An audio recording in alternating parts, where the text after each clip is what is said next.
Hello everyone, welcome to Wicked West Books. My name is Meg West, and it is my personal opinion that Sarah J. Maas wanted us to give A Court of Thorns and Roses 4 stars. So today is my very first discussion video that I've ever done, so hang with me. It's going to be a little bit rambly, and I didn't take any notes, so extra rambles for today. And today I will be talking about A Court of Mist and Fury, or ACOMAF, by Sarah J. Maas. Before I get too much into this, and there will definitely be spoilers on this book in my discussion video, I want to give you a brief overview of my thoughts on A Court of Thorns and Roses, and why I think Sarah J. Maas wanted us to give it 4 stars. I read this book last year, and I was very, very excited to get into this book because it is a Beauty and the Beast retelling by Sarah J. Maas with fae. It's just hard for that kind of combination to fail. I picked it up, I read it, because it is a really good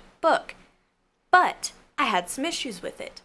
Main one being Tamlin. I didn't really click with him. And it wasn't that the writing was bad, because I loved Rhys. I loved him, and Lucien was my favorite character in this particular book, and the main character was great. I just didn't quite fall in love with Tamlin like you're supposed to. I could see why they would be together, but it wasn't going to be my favorite couple of the series any way that you put it. And then they got their happy ending, and I thought that Sarah J. Maas was going to write this series like another author writes a different series, where each main character has a new female protagonist and new male protagonist, and that they end up falling in love, and it would build on the story through different people instead of Feyre being the main character through all of the books. And I have to say that I am very, very happy that I was wrong on that. So here's kind of where the spoilers get started. I read A Court of Mist and Fury, and I absolutely loved this book. This book so far has to be my favorite one that I've read this year. It is perfect. It is just... And part of the reason that this book is so entirely great is because ACOTAR wasn't. And ACOTAR was still a great book. When I first read it, I ended up giving it the 5-star rating just because it's a Beauty and the Beast retelling, and that wins so many points with me. But the second I finished Court of Mist and Fury, I went back and gave ACOTAR its 4-star rating, because this is what a 5-star book looks like. Now, because there's no new female character to fall in love with one of the other characters, Feyre is the one who has to kind of go through and do that. And so you have to kind of end her relationship from the first book. And at first, I did not like this because Sarah J. Maas was messing with my favorite storyline of Beauty and the Beast. That is supposed to be true love right there. And in Court of Thorns and Roses, it kind of just wasn't. And if you go back and read it knowing this, then you know that they don't really get along quite perfectly, and she can do better. And in this book, it really shows how bad Tamlin was for her in just the beginning. In this book, it takes place 3 or 4 months after the end of ACOTAR, and it shows just how much damage these characters have taken from their events under the mountain, and how they are handling and not handling the effect at all. And that's really the problem. Handling it badly is one thing. These characters refuse to look at it, and Feyre tries. She does do some things to try and confront the after effects of that traumatic experience. Tamlin just pushes it to the side and ignores it, and pushes her to the side and ignores her, and as a result, he tries to put her in this teeny tiny box so that he can feel better about himself. And it's not helping our main character whatsoever, and it really causes you to end up hating Tamlin.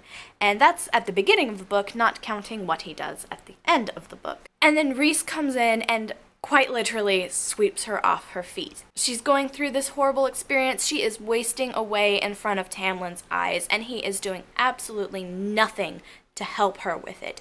He just can't. She has a panic attack that causes Rhys to come in and claim fulfillment of his bargain, where she is to spend one night of the month in the night court, and he comes in to do that and stops their wedding. And it was one of my favorite scenes because it was so great to see that she's not going to get married to this guy that she doesn't really love anymore. She hasn't quite realized it, but she doesn't really love him anymore. And just to see what lengths Tamlin goes through to try and put her in a box is...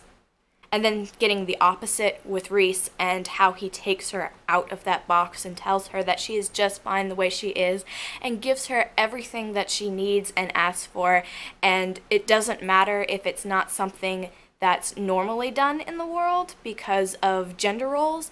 If it's something she wants to do, he's going to give her a chance to do it. It's dangerous, he will tell her it's dangerous, and he will voice his concerns, but in the end, Feyre's decision is her decision, and he lets her have that. And that is something that Tamlin just wasn't doing, and it earns Rhys so many points. And it's all because he treats her as an equal, where Tamlin absolutely did not. And you get to meet some new characters. They're Rhys's friends, like the Morrigan, which I'm excited to see what else comes from her, and I'd love to see what happens with the other guys that make up Rhys's high court and his advisors. I absolutely love this book, so if book 3 can stay at this standard, then it will be a pretty perfect trilogy, in my opinion. And then as the story goes on, you learn more about Rhys's backstory, and you learn more about Feyre's sisters, and you learn more about the world in general, and I loved getting to see more of the world because Feyre's perspective from book 1 is a very small perspective, and the way that her character grows and develops through A Court of Mist and Fury is a really fun thing to read and see from, and I enjoyed her aspect of this book even more than the first one as well. And I'm not sure what else to say about this book. It was absolutely gorgeous and I loved it, and really all I want to do is go back and read it again, and I might just do that, and I am very much looking forward to book 3 in this series so that I can find out what happens at the end of this book, because it's not really a cliffhanger ending, but it is a stop in the middle of all of the action, and I just want to know what happens next. I want to know. I am ready for book 3 to be out, and I'm going to be in denial for a little while that it's going to take a whole year for that to happen. That's all I really have for this video. It was